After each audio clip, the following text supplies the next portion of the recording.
రాగం తీసి లొల్లాయి పాట పాడతారని చెప్పేసి దాంట్లో కాంగ్రెస్ ప్రభుత్వం మాత్రం ముందుంటుందని చెప్పుకోవాలి.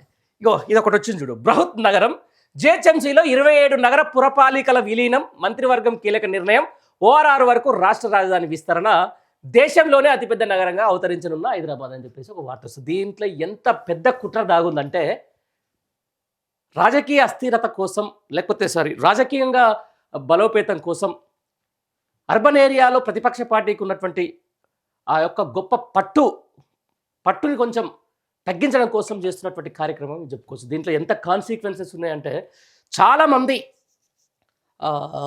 నగరం చుట్టుపక్కల ఉన్నటువంటి కార్పొరేషన్లు అయితేనేది, మున్సిపాలిటీలు అయితేనేది, చాలామంది ఈరోజు అక్కడ ఉన్నటువంటి మున్సిపాలిటీలకు సంబంధించి ఒక చిన్న మున్సిపాలిటీ ఉంటే చాలా అద్భుతంగా అభివృద్ధి జరుగుతుంది. దానికి ప్రత్యక్షమైన ఉదాహరణ కొన్ని ఉంటాయి మనకి. ఏది జిహెచ్ఎంసీకి సంబంధించిన అంటే ఫిర్యాదుగూడ, పోచారం, బోడుపల్లి, ఇట్లా తెల్లాపూర్, నార్సింగి, బండ్లగూడ, జాగీర్, ఇవన్నీ కూడా కార్పొరేషన్లు అనమాట. ఇది బండ్లగూడ జాగీర్ కార్పొరేషనే, ఫిర్యాదుగూడ కార్పొరేషనే, బోడుపల్లి కూడా కార్పొరేషనే, పోచారం అది మున్సిపాలిటీ. ఆ తర్వాత బడంగపేట ఆల్మోస్ట్ ఇది బడంగపేట కూడా ఐ థింక్ సో కార్పొరేషనే, అక్కడ కూడా ఒక మేయర్ ఉంటాడు. తర్వాత ఎక్కడ Dammaiguda corporation I think so. Jawahar Nagar అయితే కార్పొరేషనే. ఈ కార్పొరేషన్లకు సంబంధించిన దాంట్లో మేయర్లు ఉంటారు.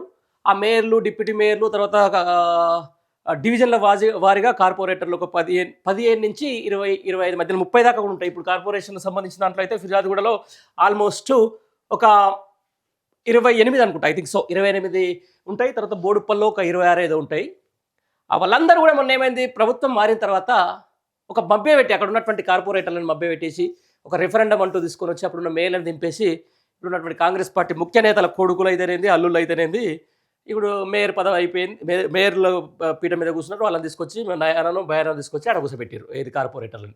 మరి ఇప్పుడు అంత నగరం దాంట్లో కలిస్తే ఎన్ని డివిజన్లు అవుతాయి? ఆ డివిజన్లు అయితే ఎవరికి అవకాశం వస్తుంది? మరి ఏదో మాకు చెప్పి మళ్ళీ మీ కార్పొరేషన్లో మీకే పదవులు ఇస్తామని చెప్పేసి పార్టీ మారినటువంటి ఎవరైతే నాయకులు ఉన్నారో, అక్కడ కార్పొరేటర్లు ఉన్నారో, వాళ్ళ పరిస్థితి ఏంటి? అసలు ఏం జరుగుతుంది? నిజంగా జిహెచ్ఎంసీ పరిధిలో ఇంత ఉంటేనే ఇంత ఈ పరిధి అంటే ఆల్మోస్ట్ ఇది జిహెచ్ఎంసీ పరిధి మొత్తం ఎక్కడ ఇది అమీన్పూర్, నిజాంపేట అంటే ఒక ఈ అంటే 253 చదరపు కిలోమీటర్ల పరిమాణం ఉన్న విస్తరణం అని చెప్పేసి ఒకటి వేస్తున్నారు తప్ప. కానీ అంటే ఈ నగరానికి సంబంధించిన దాంట్లోనే ఇక్కడ కొంచెం ఇబ్బందికరమైన పరిస్థితి. పాలక మండలి ఇప్పుడు జిహెచ్ఎంసీకి సంబంధించిన దాంట్లో మరి ఇంత పెద్ద నగరం సంబంధించి ఎట్లా తీసుకొస్తారు? ఏ జోనల్ వైజ్గా తీసుకొస్తారు? అసలు ఎంతమంది మేయర్లు ఉంటారు? ఒక్క మేయర్ ఉంటే ఎట్లయితుంది? డివిజన్ వారికి ఎట్లుంటుంది? అసలు ఓట్ల లెక్కింపు అది ఓట్ల డివైడ్ ఎట్లా చేస్తారు అనే దాని మీద ఒక పెద్ద చాలామందికి అయితే ఒక కన్ఫ్యూజన్ వాతావరణం అయితే ఉంది. మరి అదేంటో వీళ్ళైతే చెప్పే ప్రయత్నం అయితే చేస్తారు. హైదరాబాద్ మహానగరం మరింత విస్తరించి బృహత్ నగరంగా మారనుంది. బాహ్య వలహ రహదారి అంటే ఓఆర్ఆర్ లోపల దాని ఆనుకొని బయట ఉన్న 27 నగర పురపాలక సంఘాలను గ్రేటర్ హైదరాబాద్ నగరపాలక సంస్థ జిహెచ్ఎంసీలో విలీనం చేయాలని రాష్ట్ర మంత్రివర్గం కీలక నిర్ణయం తీసుకుంది. వీటిని విలీనం చేసేందుకు తక్షణమే చర్యలు తీసుకోవాలని, అందుకు అవసరమైన జిహెచ్ఎంసీ చట్టం, తెలంగాణ మున్సిపల్ చట్టాలకు సవరణలు చేసేందుకు మంత్రివర్గం ఆమోదం తెలిపింది. విలీన ప్రక్రియ ముగిశాక 5 జిల్లాలు, 47 మండలాలు, 311 గ్రామాల పరిధిలో 6 పార్లమెంటు స్థానాలు, 28 అసెంబ్లీ స్థానాలతో దేశంలోనే అతిపెద్ద నగరంగా హైదరాబాద్ విస్తరించబోతుంది. ముఖ్యమంత్రి రేవంత్ రెడ్డి అధ్యక్షతన మంగళవారం జరిగిన మంత్రివర్గ సమావేశంలో ఈ మేరకు నిర్ణయాలు తీసుకున్నట్లు పరిశ్రమల శాఖ మంత్రి శ్రీధర్ బాబు వెల్లడించారు. సమావేశం అనంతరం ఆయన మీడియాతో మాట్లాడుతూ తెలంగాణ కోర్ అర్బన్ ఏరియా పరిధిలో ఉన్న నగరపాలక సంస్థలన్నింటినీ విలీనం చేసి జిహెచ్ఎంసీని బృహత్ నగరంగా విస్తరిస్తాం. ఈ ప్రతిపాదన చాలా సంవత్సరాలుగా ఉంది. ప్రజాప్రభుత్వం దాన్ని అమలు చేస్తుంది. నగరంలో ప్రజలు నుంచి వసూలు చేస్తున్న పన్నులు, వారు కల్పిస్తున్న మౌలిక సదుపాయాలు, అందిస్తున్న పరిపాలన పూర్తిగా అని చెప్పేసి కూడా లోపల పేజీకి సంబంధించిన దాంట్లో ఉంది. అది కూడా ఒకసారి చదివే ప్రయత్నం అయితే చేద్దాం. నిజంగా ఇది జిహెచ్ఎంసీలో విలీనమయ్యే పట్టణ స్థానిక సంస్థలు ఇవే. మేడ్చల్ జిల్లా పరిధిలోని బడంగపేట నగరపాలక సంస్థలు బోడుప్పల్, ఫిర్యాదుగూడ, జవహర్ నగర్, నిజాంపేట్ ఇవి నగరపాలక సంస్థలు అంటే కార్పొరేషన్స్. ఇక్కడ మేయర్లు ఉంటారు. ఇక మున్సిపాలిటీలకు సంబంధించి దమ్మాయిగూడ, నాగారం, పోచారం, గట్కేసారం, గుడ్లపోచంపల్లి, తుమ్కుంట, దుండిగల్, కొంపల్లి, మేడ్చల్ ఇదంతా మున్సిపాలిటీలు ఉంటారు. ఇక్కడ మున్సిపల్ చైర్మన్లు ఉంటారు. రంగారెడ్డి జిల్లాకు సంబంధించి నగరపాలక సంస్థలు బడంగపేట, మీరిపేట, బండ్లగూడ, జాగీరు, పురపాలక సంఘాలు పెద్దంబరపేట, తుర్కయంజాల్, ఆదిబట్ల, జల్పల్లి, శంషాబాద్, మణికొండ, తుకుగూడ, నార్సింగ్. సంగారెడ్డి జిల్లా మున్సిపాలిటీలు ఐడియా బొల్లారం, తెల్లాపూరు, అమీన్పూర్గా ఇది కూడా ఒకటి ఉంది అనుకోండి. మొత్తం ఒకే విధంగా ఉండాలనే సంకల్పంతో ఈ విలీన ప్రక్రియను చేపట్టాం. విలీనం పూర్తయ్యాక బృహత్ నగరాన్ని ఎన్ని కార్పొరేషన్లు విభజించాలి, ఏ విధంగా చేయాలని నిర్ణయాలను ప్రస్తుతం ఏమీ తీసుకోలేదట. జిహెచ్ఎంసీ ప్రస్తుతం నగరపాలక సంస్థ పదవీ కాలం వచ్చే ఏడాది ఫిబ్రవరితో ముగుస్తుంది.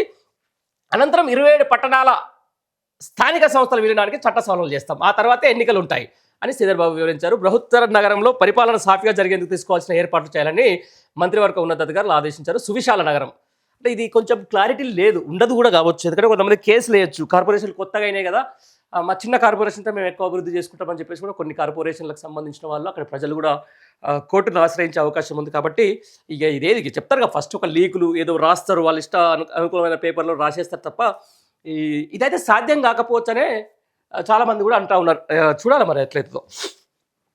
పరిపాలన హద్దులు పార్లమెంటు పూర్తిగా ఉన్నవి, కొంత కలిసి ఉండేవి. మొత్తం పార్లమెంటు స్థానాలు 2, కొంత కలిసి ఉండేది 4, మొత్తం 6. అసెంబ్లీ స్థానాలు 21, కొంత కలిసి ఉండేది 7, అంటే బయట ఉండేది మొత్తం 28.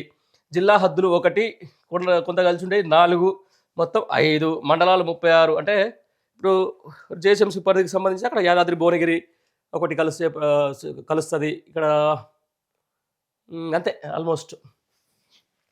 ఆ విషయం జనాభా 1,45,15,662 ఉండే. విస్తీర్ణం చదరపు కిలోమీటర్ 650 కిలోమీటర్లు. గ్రేటర్ వెలుపల 1,403 కిలోమీటర్లు, మొత్తం 2,500 కిలోమీటర్లు, 2,053 కిలోమీటర్లు సారీ. టోటల్ కలిపితే 1,69,05,484 మంది అవుతారు. ఓటర్లు 1,15,00,000 అవుతారు. నీటి కలెక్షన్లు 16.5 లక్షలు అవుతాయి. విద్యుత్ కనెక్షన్లు 54.76 లక్షలు అవుతుంది. ఇక అది చూడాలి మరి, అది ఏందో దానికి అతి ఏందో దాని కార్ఖాన ఏందో